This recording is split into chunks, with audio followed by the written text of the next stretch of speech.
Jadi diperhatikan ya, dibedakan apakah memang banyak itu memang ada tahu alasannya apa dan tahu karakter titiknya apa, atau memang karena ragu-ragu aja seperti yang tadi itu, makin banyak makin bagus ya kan. Nah, sekarang kita masuk ya Bapak Ibu ke prinsip yang penting. Dan ini yang saya kejar ya, prinsip yang saya kejar ya. Less needle is better. Ya, makin sedikit jarum makin bagus. Less needle is better. Tapi ini harus dipahami benar-benar ya Bapak Ibu. Less needle is better itu bukan berarti semakin sedikit titik pasti semakin baik. Enggak. Bukan begitu ya. Kalau kasusnya memang butuh pendekatan lebih luas, maka tentu kita nggak boleh kaku. Minimalis itu maksudnya bukan berarti pelit titik Bapak Ibu. Ya. Makna yang lebih tepat ya untuk less needle is better itu adalah gunakan jumlah titik minimal yang cukup untuk mencapai target terapi. Ya, jadi bukan sedikit asal sedikit gitu aja enggak, tapi cukup, tajam, sama punya alasan.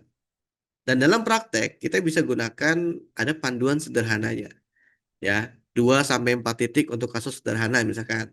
Atau pasien yang sensitif misalkan takut jarum misalkan ketika ditusuk langsung gemeteran keringat dingin. Atau untuk terapi awal pertemuan pertama ya 2 sampai 4 jarum.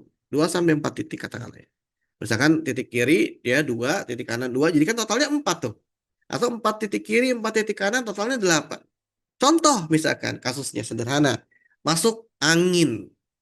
Ya, masuk angin. Ini kasus yang paling sering terjadi ya. Bahkan menurut saya setiap rumah pasti pernah merasakan masuk angin. Ada anggota keluarga yang pasti pernah merasakan masuk angin. Ya, ya itu nggak perlu 11 atau 100 titik gitu. Ya, 2 titik aja sudah cukup sebenarnya. Kalau kita tahu paham mekanisme dari masuk angin itu seperti apa. Ya, dan jarumnya nggak perlu panjang-panjang ya, bahkan keluhan-keluhan untuk keluhan sederhana seperti masuk angin setengah cun aja cukup. Bayangin, bener mas, iya setengah cun cukup, karena kan kalau di TCM kan ada level-level penyakit kan, penyakit yang masih di permukaan, penyakit yang sudah masuk tahap ini, tahap itu, tahap darah, tahap sumsum dan semacamnya gitu kan. Nah, kalau untuk masuk angin masih di permukaan setengah cun cukup ya. Bahkan kalau nggak, kalau misalkan mau di challenge lagi, nggak pakai jarum pun cukup. Tapi karena kita lagi bahas akupuntur, berarti kan otomatis menggunakan jarum ya. Nah, seperti itu. Nah, kemudian 4 sampai 8 titik untuk mayoritas kasus klinis. Ya, kasus klinis yang memang ribet, kompleks, 4 sampai 8.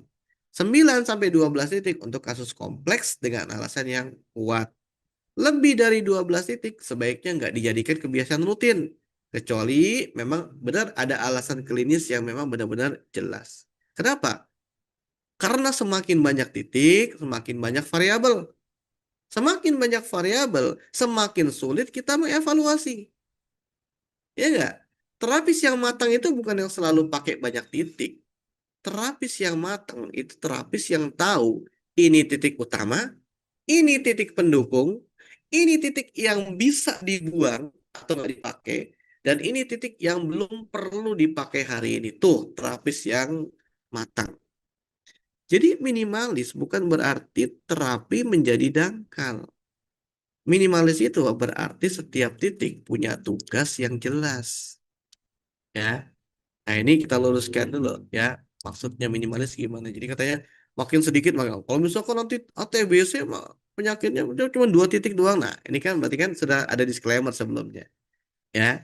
Nah, sekarang kita masuk ke alur besarnya di sini. Kalau biasanya kita mulai dari pertanyaan titiknya apa, maka hari ini kita akan ubah. Jangan mulai dari titik, tapi mulai dari pola. Jadi alurnya gini loh.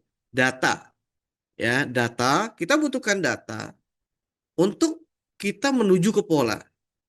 Kalau saya punya metode observ apa metode diagnosis, ya jadi data sebenarnya nggak langsung ke pola. Saya telusuri dulu sistemnya apa, kemudian karakter gangguannya apa, kemudian organ yang kena apa, baru dia masuk ke pola. Itu jadi pola. Tapi karena di sini kalau saya lihat mayoritas memang belum pernah ketemu model diagnosis saya, maka saya samakan dulu dengan yang umum terjadi. Ya, jadi data, kemudian dari data kita arahkan hingga kita bisa dapat pola.